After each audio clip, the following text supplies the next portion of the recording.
Bonjour et bienvenue à toutes et à tous dans Multijoueur, votre rendez-vous jeux vidéo. Cette semaine, on va s'intéresser à la guerre des consoles.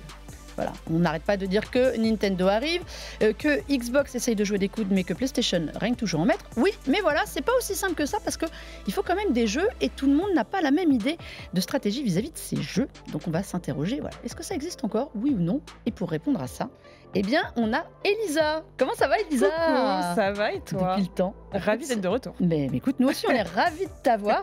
Surtout que comme ça, tu vas pouvoir m'aider à contrecarrer les plans diaboliques de l'homme que j'ai séquestré depuis une semaine, Momo. Comment ça va, Momo, qui n'adhère pas à mes théories? Ça va super, j'ai adhéré, tu m'as convaincu, tu m'as brain, voilà, si bien que je suis resté dans la cave du studio. Voilà, j'ai été laissé une semaine mijotée dans la cave pour réfléchir si l'icône serait le nouvel E3. Je suis d'accord, l'icône pourrait être le nouvel E3. Voilà, revoyez l'émission de la semaine passée pour comprendre de quoi on parle. Mais je suis content d'être là. Mais écoute, oui. Ouais. Mais écoute, nous aussi, on est ravis de t'avoir pour parler de ce guerre des consoles. Ça va, ça te parle un petit peu quand même? Ouais. Ça pimente un peu la vie des gamers des fois. Et puis ça propage aussi des trucs un peu plus extrêmes des fois. Mais ouais, en tout cas, il y a l'affrontement entre les acteurs majeurs, on va dire, de l'industrie. Ouais, c'est quand même un truc un peu... Mais voilà. Et avant de parler de ça, qui sera notre gros dossier de la semaine, eh bien, on va parler d'un tout petit jeu dont personne ne parle absolument.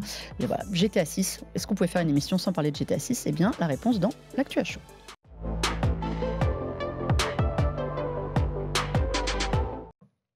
Oui, c'est difficile de faire une émission où on ne parle pas de GTA 6 cette année. Et pour cause, même quand il ne parle pas de lui, on trouve le moyen quand même d'en parler. C'est ça qui est formidable. Au moment où on enregistre cette émission, nous n'avons pas eu de nouvelles du jeu. Il est porté disparu. Les dernières infos qu'on a eues dessus, c'est lors du bilan du call aux investisseurs de Take-Two qui a juste indiqué que le jeu est toujours prévu pour la fin de l'année. Elisa? Grande surprise. Oui, grande surprise. Est-ce qu'on y croit? Moi, j'y crois moyen.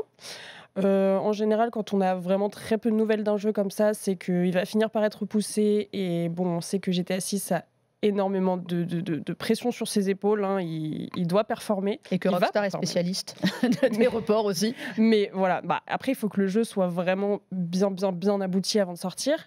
Mais moi, j'y crois moyen. Moi, je penche plutôt pour une sortie en 2026. Mais tout début? Moi, je pense tout début 2026. Momo est notre seul sur ce plateau à penser. Donc je suis le seul ici qui part du postulat que c'est possible que ça sorte en fin d'année. Que ce jeu soit à l'heure. Moi, c'est pas impossible qu'il soit reporté, évidemment, tout peut arriver dans cette industrie. Et puis même Strauss-Zelnick, parce qu'il a fait une interview avec IGN juste avant le call aux investisseurs, il disait, je dis pas que c'est absolument sûr, tout peut arriver, mais ils sont confiants. Après, c'est Take-Two. C'est pas Rockstar qui s'exprime, même si je pense que ce serait bizarre de leur part de mettre Rockstar un peu dans la mouise en disant si t'inquiète pas, ils sont prêts. D'un autre côté, ils savent qu'ils vont en vendre des palettes entières. Hein. Est-ce que finalement, est-ce qu'un GTA 6 qui sort pas à 100% de ses moyens, avec quelques petits bugs et un bon patch Day One, voire Day 7, est-ce qu'on lui pardonnerait pas? Je pense qu'on lui pardonnerait. Par contre, je pense que c'est pas ce que Rockstar souhaite. Ça, je suis d'accord. Étant donné que c'est des malades mentaux. En fait, ils font partie de ces studios qui ont un niveau d'attente, de standard qualité qui est énorme. Enfin, les seuls que je connais comme ça, il y a Naughty Dog aussi, où c'est vraiment des malades. Donc je pense qu'ils n'ont pas du tout envie de délivrer un produit qui ne soit pas fini et qui ne soit pas conforme à leurs propres attentes. Donc voilà. Après, moi, octobre ou novembre, parce que septembre, j'y crois un peu moins. Oui, la date qui a fuité. C'est pas déconnant. La date d'un revendeur qui aurait déjà la date de sortie, ça, moi, j'y crois. Il y a eu un truc comme ça? Oui, il y a eu un site, je ne sais plus, un site de vente type Amazon en local, qui a donné une date au 17 septembre. Je ne vois même pas comment il pourrait avoir déjà. Sortie de GTA 5. Oui, mais c'est ça, je pense que c'est un exactement. C'est ça. Je pense que je crois pas. C'est au bluff. C'est logique. Mais non, c'est pas impossible qu'ils le sortent. Après, pour ce qui est du temps de communication, je sais que ça surprend les gens, parce que les gens se disent, attends, on est au fin février bientôt. On n'a pas eu le de jeu sera à trailer l'automne, on n'a rien du tout. On n'a pas eu de trailer depuis décembre 2023. 23. Ouais. Et si Rockstar changeait de com? Parce que je vois beaucoup de gens sur Twitter échelonner les trucs en disant vous avez vu à l'époque ils ont communiqué tant de jours après. Et si Rockstar changeait tout? C'est-à-dire qu'en fait c'est pas impossible. S'il n'y avait pas de plan de com prédéfini surtout quoi. Après peut-être qu'il est défini de base et que le premier trailer ils l'ont sorti parce on est prêt pour le sortir. Au moins on est bon, on arrête de nous bassiner avec le jeu alors que tout le monde sait qu'il existe. Ensuite on a un temps où on silence radio. Je me dis c'est pas impossible que d'ici le printemps, on ait soit l'annonce du report, c'est pas déconnant, soit l'annonce de la sortie au mois d'octobre ou au mois de novembre, avec une communication, un temps de com hyper resserré qui va durer 5 mois. On va entendre GTA 6 partout, tout le temps. Et je pense que limite, les affichages publicitaires peuvent commencer très tôt, en réalité. Donc, ça me semble pas déconnant qu'ils fassent comme ça pour une sortie, effectivement. Moi, je crois au temps de com au mois de mai, qui est un peu leur fenêtre de tir. Très sympa. On se met tout seul, tout seul au mois de mai pour annoncer à la fin de l'année. Et éventuellement, avoir un report un peu plus sur le mois d'août, un report éventuel d'un mois ou deux, ça me semble pas fou. Mais tout ça, pourquoi je vous demande ? Parce que, eh bien, mine de rien, c'est un petit épouvantail, l'ami GTA 6. Lui, on ne sait pas quand est-ce qu'il arrive. Mais de fait, dans cette année qui est assez dense en sortie, eh bien, on ne sait pas quand la concurrence arrive non plus. Est-ce que ça, c'est pas un marqueur du poids de ce jeu qui est quand même attendu depuis 11 ans et qui fait en fait complètement la loi sur une année qu'on annonce pourtant historique, Elisa? Déjà, le poids de ce jeu sur l'industrie, on le voit depuis l'annonce, en réalité, où toute la com de Rockstar a été plus ou moins reprise par d'autres studios, etc. Ils se sont inspirés des histoires de l'univers du trailer, de l'univers du jeu, de la communication. C'est un élément de pop culture quelque part, avant même la sortie du jeu. Oui, ça a vraiment marqué l'industrie à un moment donné. Et en fait, depuis, c'est vrai que moi, quand fin d'année dernière, je préparais les jeux les plus attendus en 2025, etc., j'avais une liste longue comme le bras, avec 0 date. Et en fait, vraiment, il y a ce phénomène cette année où il y a en plus des gros jeux qui sortent. Je veux dire, c'est pas comme s'il y avait rien qui sortait. C'est pas une année creuse. Mais on n'a pas de date. On a 2025 parce qu'il y a vraiment cette peur d'affronter le mastodonte. Momo, est-ce que tu penses que quand ils vont communiquer au mois de mai, on va avoir un embouteillage en fin d'année si jamais ou un pas embouteillage, parce que, juste pour rappel, dans les jeux qu'on attend cette année, c'est-à-dire ceux qui s'étaient dit, on est là pour 2025, il y a Death Stranding 2, quand même. Ouais. Je pense qu'il sortira au printemps, lui. Moi, je pense qu'il sera aussi il sera en décale. On avait Doom the Dark Ages, Fable, qui était aussi prévu pour cette année. Mine de rien, même chez Take-Two, côté Touquet, Borderlands 4 et Mafia The Old Country, ils ont des potentielles fenêtres de tir, ils n'ont pas de date. C'est-à-dire que même en interne, on ne sait pas. Pour moi, ce sera le meilleur indicateur de la sortie ou non cette année de 2025. C'est quand on aura les dates de Borderlands et de Mafia. Non, tout le monde flippe. Ce qui me rappelle aussi les propos d'Andrew Wilson d'Electronic Arts, qui disait que dans le cas de Battlefield, on n'annoncera pas de date de sortie précise tant qu'on n'aura pas des infos du côté de Rockstar. C'est pour ça qu'ils ont balancé une fenêtre d'ici le 31 mars 2026, donc en cours de l'exercice fiscal en cours. C'est pareil pour plein d'autres productions. Oui, GTA 6 fait flipper tout le monde, parce que tant qu'il ne s'est pas positionné sur le calendrier, personne ne voudra prendre le risque de se retrouver face au titre en frontal à minima. Je pense que si jamais ils balancent une date, certains essaieront de se caler après, parce que vu que GTA 6 Est-ce qu'il vaut mieux être après, ou avant? Ça dépend combien de temps après. Momo dit après. Je pense qu'il vaut mieux être après, parce que GTA 6 va booster le nombre de ventes de consoles. C'est ce que dit Take-Two. C'est exactement ce qu'a dit le patron de Take-Two, en disant, nous, une fois qu'on va s'annoncer, les ventes de PS5 et de Xbox... C'est ça. Je pense qu'en fait, il y a énormément de gens qui sont restés aujourd'hui sur l'ancienne génération parce que manque de jeux qui les intéressent finalement. Mais je pense que GTA 6 va vraiment booster la vente de consoles parce que il y a des gens, en fait, il faut comprendre qu'il y a des gens qui ne jouent qu'à ça, qui ne jouent qu'à un seul jeu, une seule franchise. Il y a des gens qui ne jouent qu'à Call of Duty, il y a des gens qui ne jouent qu'à FIFA et il y a des gens qui ne jouent qu'à GTA. Et en fait, le GTA 5 est dispo sur PS4. Donc pourquoi acheter une PS5 ? Alors, non, mais c'est vrai que le jeu a traversé il était déjà sur la PS3. Non, mais voilà. C'est quand même un jeu de la génération. Enfin, il y a 2 générations. Ouais. Comme Skyrim, quoi. Mais GTA 5 nous a fait des remasters. Skyrim aussi, hein. Bah oui, c'est vrai. Payer les masters et les masters. C'est sûr que moi je pense que le mieux c'est de le sortir après. C'est pour ça que tout le monde est en attente là-dessus. Après, ça commence un peu à devenir lourd parce que du coup ça paralyse toute l'industrie. Mais on est d'accord. En fait, qui se dit mais. Il y a que Nintendo et sa Switch 2 qui s'en fout un peu. Il y a que Nintendo qui est vraiment à part, mais sinon oui, tous les gros éditeurs et a fortiori quand ton projet c'est un projet open world, etc. C'est sûr que se retrouver face à un GTA c'est compliqué. Après c'est pour ça que je pense que si jamais sortie il y a, ils vont essayer soit de se caler à 2 mois avant, soit juste après. Et en plus, je crois que c'était un propos qui était dit à l'époque avec Yves Guillemot, c'était à l'époque de GTA V. Ouais. Il disait qu'en fait, c'était encore une fois le moyen de vendre des consoles, mais aussi que les gens, une fois qu'ils avaient la console, en fait, ils dosent GTA, mais ils ont peut-être envie de jouer à d'autres jeux. Et c'est vrai que ça peut pousser un peu plus les ventes. Et c'est pour ça que je crois que sur l'année 2013-14, je crois que j'ai vu ça sur les chiffres du CEL, les ventes de jeux ont été un peu plus boostées parce qu'en fait, c'était un produit d'appel pour les gens. Du coup, les gens se sont dit, ok, je joue à GTA 5, tiens, il y a un nouvel Assassin's Creed, super, je vais l'essayer, etc. Donc, peut-être que ça peut être le moyen de booster les ventes de certaines grosses franchises. Si Battlefield se place après GTA, en date de sortie, ça peut être hyper intéressant pour EA. Ça va pousser les derniers qui n'ont pas changé de génération de consoles à venir. C'est de l'attentisme. Mais on risque aussi, à mon avis, de se retrouver avec beaucoup de jeux qui vont sortir en même temps pour éviter le monstre et avoir... On n'arrête pas de dire qu'il y a trop de jeux dans l'industrie et pas assez de temps de jeu pour les joueurs. Ouais. Il va y avoir de la casse. À mon avis, c'est soit GTA 6, on a un report de GTA 6 à l'année prochaine, début d'année prochaine. Dans ce cas-là, tous les jeux qui ont été annoncés pour 2025 vont un peu s'embouteiller fin d'année. Soit on n'a pas de report de GTA 6 et il sort vraiment fin de cette année.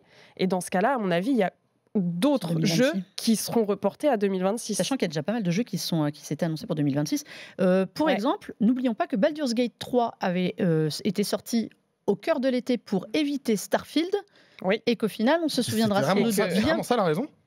C'était pour éviter Starfield. Parce que j'allais dire, ils craignent rien. Officieusement, il y avait du monde. Oui, mais on parlait beaucoup plus de Starfield. Oui, l'arrivée de Baldur's Gate. Starfield était folle. Qui, je le rappelle, était sur Stadia. Ah oui. Je le dis ça à chaque fois. Moi, j'ai joué sur Stadia à l'époque. On va parler d'autre chose, c'est-à-dire qu'on parle d'un jeu qui sera multiplateforme, GTA 6. Qu'est-ce qui se passe, messieurs, dames, en ce moment, avec les exclusivités consoles ? On nous explique depuis des années qu'on achète une PlayStation pour tel style de jeu, on achète une Xbox pour tel style de jeu, et ces derniers temps, qu'est-ce qui s'est passé ? L'ami Phil Spencer a dit, lui, moi, en gros, j'en ai plus rien à faire de cette guerre des consoles. Je veux que mes jeux, les gens y jouent. Et donc, il commence à balancer allègrement des jeux un peu partout. Forza Horizon est arrivé. Forza Horizon 5 est arrivé, va arriver sur PlayStation. Age of Empires, c'est-à-dire là, on est quand même sur 2 monuments Xbox. Indiana Jones, c'est un cas un petit peu à part, et le cercle ancien, exclusivité Xbox PC. Arrive au printemps sur PS5. En revanche, de l'autre côté, c'est pas du tout le même délire. On prend les jeux chez PlayStation, mais on n'en donne toujours pas à la concurrence. Non, parce que les deux constructeurs sont pas du tout dans la même dynamique. Alors déjà, le fait de proposer ces exclus, parce que maintenant, il faut le dire entre guillemets, maintenant, c'est production en fait. Oui, c'est parce que c'est plus des ex-exclusivités. Ces productions sur la console d'en face, entre guillemets, c'est quelque chose qui est largement porté déjà par Satya Nadella. Il a beaucoup insisté et il a beaucoup dit en interview que les exclus, ça le saoulait. Donc déjà... Puis avec leur petite pub de dire que tout est une console Xbox d'un autre côté. This is an Xbox, qui était un truc... La PS5 aussi est une Xbox, L'an dernier, il y a eu les fameux 4 jeux qui ont été portés sur d'autres consoles. La Switch a aussi eu 2-3 jeux vite fait, mais bon voilà. Mais ça fait partie d'une... La Switch avait déjà Ori. La Switch avait déjà Ori, effectivement, et c'est vrai que c'était un cas qui était un peu différent. Bon, après, la Switch avait Minecraft aussi, mais bon, si on veut, du coup. Mais là, on est quand même arrivé sur un stade différent. Et là, je pense qu'on est quand même arrivé sur un stade qui est encore plus différent, parce que là, on est sur une licence historique, Forza Horizon, quand même. Ça veut dire qu'en gros, qu'est-ce qui empêche Microsoft de dire bon, maintenant, on va concurrencer GT sur sa propre plateforme, on va porter Forza Motorsport sur PlayStation 5, par exemple. C'est pas Forza. Et d'ailleurs, il faut bien spécifier aux gens, ce n'est pas Forza Motorsport qui arrive, qui est le vrai jeu de simulation de course. C'est Horizon qui a un côté un peu plus arcade. Est-ce qu'il peut embêté aussi, et ça c'est un dégât collatéral, c'est Ubisoft. Bah, c'est... Parce que The Crew Motorfest, Oui. c'était le Forza Horizon mais pour les c'est- joueurs PlayStation. The Crew est déjà plus dans la même lignée, mais alors Motorfest, c'est complètement... Moi, j'ai bien aimé Motorfest, mais c'est Horizon. C'est très Horizon. Là, ça va peut-être un peu les embêter. Mais malgré tout, oui, il y a cet aspect où il y a une envie de porter ses productions ailleurs pour faire plus d'argent aussi, il faut le dire. Par contre, l'inverse, j'ai vraiment aucun espoir pour les joueurs Xbox bon qui attendent peut-être un Spider-Man, je sais pas sur Xbox. Ça n'arrivera pas. Pourquoi ? Parce que PlayStation a répété qu'il n'y avait aucune utilité de le faire. C'est-à-dire que dans la stratégie de PlayStation, déjà sur le plan hardware, ça se passe très bien. Sur le plan vente de jeux, ça se passe très bien sur les Plutôt pas exclusivités. mal. Globalement, ça cartonne. Qu'est-ce que PlayStation va s'enquiquiner à porter ses exclusivités sur une console et un écosystème qui donc est moins populaire en termes de joueurs au global ? Aucun. Le seul truc que PlayStation veut draguer, c'est le PC. C'est pour ça qu'il y a plein d'exclusivités qui sortent sur PC, parce que globalement, c'est l'écosystème qui les intéresse. Après, du côté d'Xbox, sur Xbox Series, pas vraiment en réalité. Mais... Donc, c'est vrai que c'est assez particulier, on est sur deux typologies différentes. C'est vrai qu'Xbox, on a l'impression que c'est les gars qui donnent tout, bah vas-y, on est cool, on balance tout. Et PlayStation qui est en Non. mode, bah non. C'est juste qu'ils y trouvent leur intérêt aussi. C'est quoi l'intérêt, Elisa, pour toi, Mais pour en Xbox fait, je pense que Autre que de toucher plus de joueurs que leur simple console. bah, c'est de miser sur un service, une source de revenus complètement différente en fait. Pour moi, ça fait des années, ça fait 20 ans qu'on met PlayStation et Xbox en parallèle en fait, en opposition, alors qu'en réalité, ça fait un petit moment déjà que Microsoft a pris un chemin différent en misant sur ses services et en touchant surtout l'écosystème PC, ce que PlayStation a complètement négligé pendant des années. Et en vrai, c'est OK, parce que PlayStation s'en sort extrêmement bien sans les PC. Même si, maintenant, effectivement, comme Momo l'a dit, il y a une petite drague qui se fait. Je pense en réalité que Microsoft trouve son compte avec ses joueurs PC que Microsoft possède déjà depuis des années, en fait. C'est du bonus, le PlayStation. En plus, il donne des jeux. C'est du bonus. Forza Horizon, il est sorti depuis 3-4 ans. Enfin, je sais plus combien. En fait, Ouais, c'est vrai que c'est ce serait idiot de se priver des achats de jeux, des microtransactions qu'il peut y avoir dans les jeux, des possibles services, même de voir que certaines grosses licences attirent les joueurs PlayStation et qui derrière peuvent se dire ah bah tiens, si j'investissais pas dans un abonnement Game Pass PC à moindre coût parce qu'il coûte moins cher pour tester les autres jeux de la licence ou pour tester d'autres licences de Microsoft que j'ai pas vu passer depuis des années. C'est le truc, Alors, ça c'est ma théorie aussi, c'est que en fait c'est le meilleur moyen. Et comme l'est Indiana Jones ou comme l'était Call of Duty, on oublie que Call of Duty est un jeu Xbox désormais. Ouais. Pour moi, c'est en gros, c'est le cheval de Troie. Ouais. C'est le cheval de Troie du Game Pass. C'est-à-dire que vous allez dire à des gens, je prends l'exemple de Call of Duty qui pour moi est le plus parlant pour beaucoup, et on sait que Call of Duty c'est la manne de PlayStation et que justement ça a été le combat du rachat aussi, l'argument numéro un, parce qu'ils avaient peur de perdre Call of Duty et qui pour moi n'avaient aucune chance d'arriver. Parce que la stratégie Xbox est extrêmement claire. Le Game Pass est à vendre derrière, en fait. Les jeux sont sur le Game Pass. Alors, Ultimate, aujourd'hui, certes, donc à 17 balles par mois. Mais mine de rien, quand vous mettez 80 balles aujourd'hui dans un jeu, voilà, qui ne va pas vous plaire, ça, c'est valable pour toutes les productions, que vous l'avez dans un lot, dans un package de jeux à 17 € par mois, où vous pouvez aller le tester, parce que finalement, OK, on a filé les 17 €, mais le réflexe un peu... c'est de se dire, tous les jeux sont gratuits dessus, je peux jouer à ce que je veux, comme Netflix, mais en fait, vous payez tous les mois. Clairement. Est-ce que c'est pas une bonne stratégie ? C'est-à-dire que vous allez aimer Forza, Horizon 5. Moi, j'adore le 4, par exemple, plus que le 5. Je me dis, mince, je l'ai pris sur PlayStation. Ah, mais j'ai aussi une tablette, j'ai un PC, j'ai un smartphone.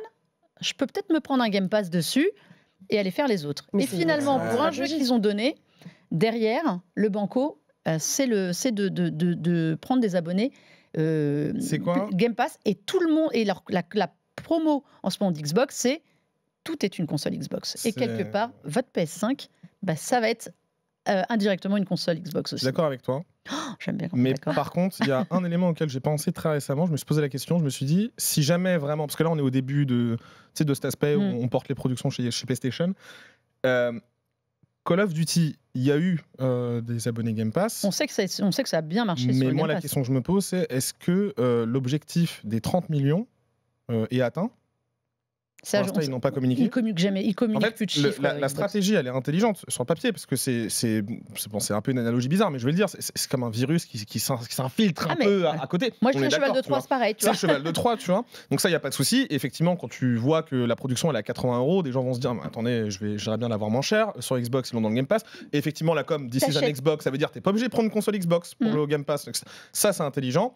La véritable question, par contre, que je me pose, parce que on l'évoquait un peu tout à l'heure, pour une personne qui ne joue qu'à Call of, ça c'est pas intéressant par contre. Elle ne changera pas de. C'est pas intéressant. Non, mais c'était tout l'argumentaire d'Xbox en réalité pendant le procès, enfin pendant toute l'histoire le rachat, c'était de dire, mais en fait, il y a énormément de personnes qui sur PlayStation ne jouent qu'à Call of Duty. Ces personnes-là vont continuer à jouer à Call of Duty sur PlayStation parce qu'en fait c'est leur habitude et parce qu'en fait c'est leur méthode de consommation du jeu.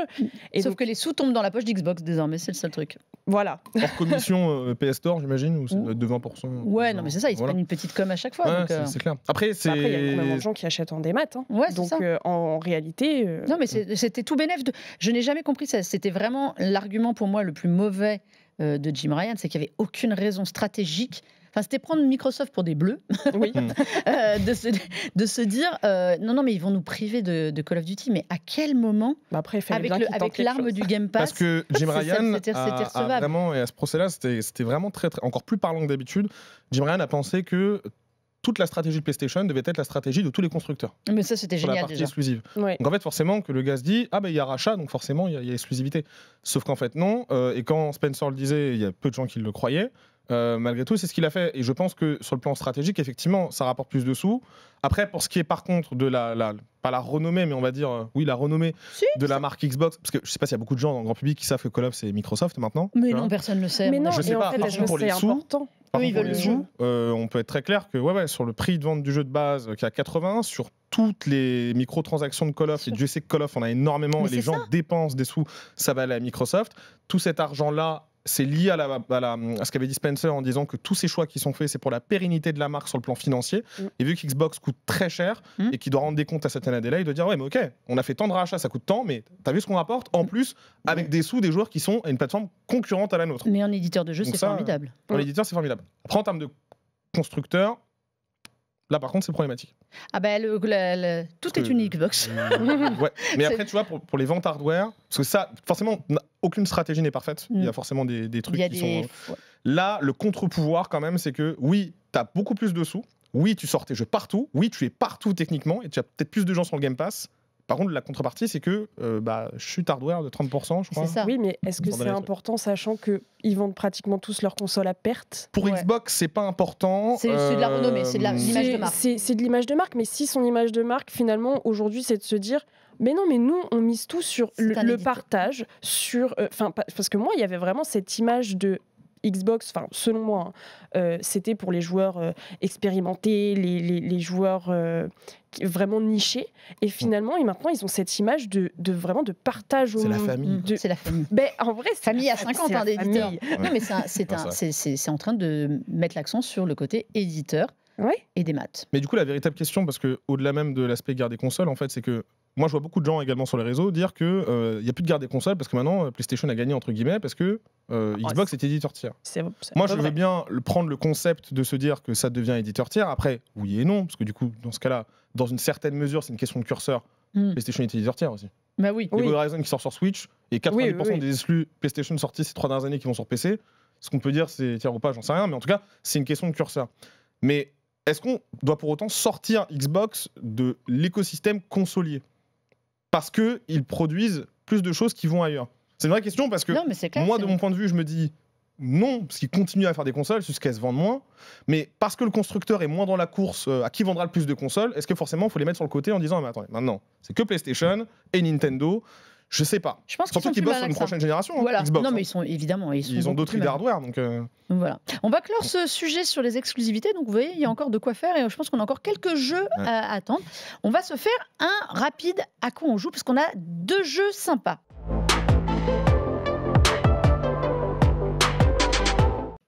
Momo, il aime pas nos jeux. Non, peut-être qu'il va aimer. Non, il sait pas ce que c'est. Elisa, à toi l'honneur. Convainquez-moi. On va essayer de te convaincre. On va avoir 1 minute chacune pour te convaincre. Cryptical Pass, Kezako. Kezako. Et bah, c'est un roguelite builder où en fait, moi, quand je l'ai testé, j'ai vraiment retrouvé ce qu'on peut retrouver dans Hades, par exemple, qui est un très bon jeu, mais avec la possibilité en fait de créer toi-même tes salles et ton chemin. Donc c'est pas juste que tu choisis entre deux voies et tu as des pouvoirs et tout. Tu as toujours des pouvoirs éphémères, des pouvoirs permanents. Mais en fait, là, tu choisis avec une espèce de ressource magique quelle salle tu vas mettre à quel endroit pour avoir quelle ressource, entre guillemets. Est-ce que tu veux une salle avec des ennemis? Est-ce que tu veux une salle avec du soin? Est-ce que tu veux une grande salle qui utilise un tout petit peu plus de ressources, mais qui est plus optimisée sur certains plans de cartes, etc. Franchement, c'est un gameplay hyper intéressant, hyper addictif, parce que même quand on meurt, on se dit, punaise, c'est pas grave. Là, j'ai compris que ça, je l'ai mal fait, j'ai pas très bien optimisé ma ressource, et puis là, il me fallait plus de vie, etc. Et en fait, moi, c'est hyper addictif, j'adore. Donc voilà, Cryptical Pass sur PC. Ouais. Et alors moi aussi, je vais tout essayer de te vendre. Je me rends compte que j'y ai joué il y a un peu plus d'un an en fait. C'est vrai? J'ai essayé. Ah ouais. En voyant le jeu. En voyant le jeu. Moi, je vais essayer de te vendre un autre jeu de salle. Mais oui, un autre jeu de salle. Two Point Museum, que des salles de musée. Allez, fort bien. Et ben voilà, si vous avez testé Two Point Hospital et Two Point Campus, et bien après l'hôpital et l'université, bienvenue au musée. C'est exactement le même principe de jeu, c'est-à-dire que vous êtes conservateur de musée et il faut faire le plus beau musée, celui qui va plaire au plus de visiteurs. Comment est-ce que vous allez arriver à les garder? Comment est-ce que vous agencez tout? C'est un vrai jeu de simulation de gestion. C'est vraiment la même chose, sauf que là, il y a le côté expédition que je trouve est un petit peu mieux fait. C'est-à-dire que vous allez embaucher des experts que vous envoyez sur le terrain pour aller essayer de vous dégoter des vieux squelettes de dinosaures, des objets un peu bizarres, parce que vous pouvez faire des musées thématisés après, surnaturels. Et alors là, vous avez des fantômes et des esprits à capturer et enfermer dans des salles pour les exposer aux visiteurs. Ah oui, non, c'est très bizarre. Un délire. Mais bon, non, voilà, c'est exactement le même principe de jeu de gestion. Je l'ai trouvé un peu mieux fait, un peu plus dynamique, notamment dans les interactions. Moi, j'avais lâché très vite Campus et Hôpital. En plus, j'ai joué à l'hôpital pendant qu'on était tous confinés durant le Covid. Ah, l'ambiance. Ouais, c'était un peu... quelle idée. Voilà, donc vous faites vos salles, vous faites votre déco, vous faites n'importe quoi comme vous le voulez, mais il faut que le musée soit fun. Okay. Alors, baston ça a l'air ou musée? Incroyable en fait. Et c'est dispo console et PC pour tout le monde là. Je vais prendre les deux, ouais. Okay. Bon, les deux, ça va. Tu peux réfléchir, Two Point Museum, ça sort le 4 mars. Donc tu as un petit peu, c'est l'Early Access, l'accès anticipé qui est ouvert. On est arrivé au bout. Merci à vous. Merci à toi. Merci à vous deux. Elisa, c'est toujours un plaisir. Tu reviens quand tu veux. On te retrouve sur le Journal du Geek aussi, avec joie et délectation. Ah, c'est pas mal. C'est pas mal. Joie et délectation. C'est votre slogan, du coup? C'est mon slogan. C'est son slogan. Momo, je te libère. Je peux y aller? C'est bon, ça fait une semaine que je suis dans la carte. Moi, je le sais. Merci, ça fait plaisir. Mais écoute, voilà, on te retrouve sur Jeux Vidéo Magazine. Toujours. Avec beaucoup de choses aussi qui arrivent ce printemps. Sans GTA est déjà très très chargé. Beaucoup, ouais, totalement. Ouais, merci bien en tout cas à vous deux. Merci à vous toutes, à vous tous d'avoir suivi cette émission. On est comme d'habitude en replay partout sur YouTube, sur le site Tech & Co, sur la chaîne Tech & Co et sur la plateforme RMC BFM Play et en podcast évidemment partout pour entendre nos belles et douces voix. Maintenant, choisissez vos salles, baston ou musée, voilà, ou sinon vous patientez pour GTA 6, peut-être jusqu'en 2026 vous aurez trouvé d'autres jeux à faire avant. En tout cas, jouez bien et à très vite.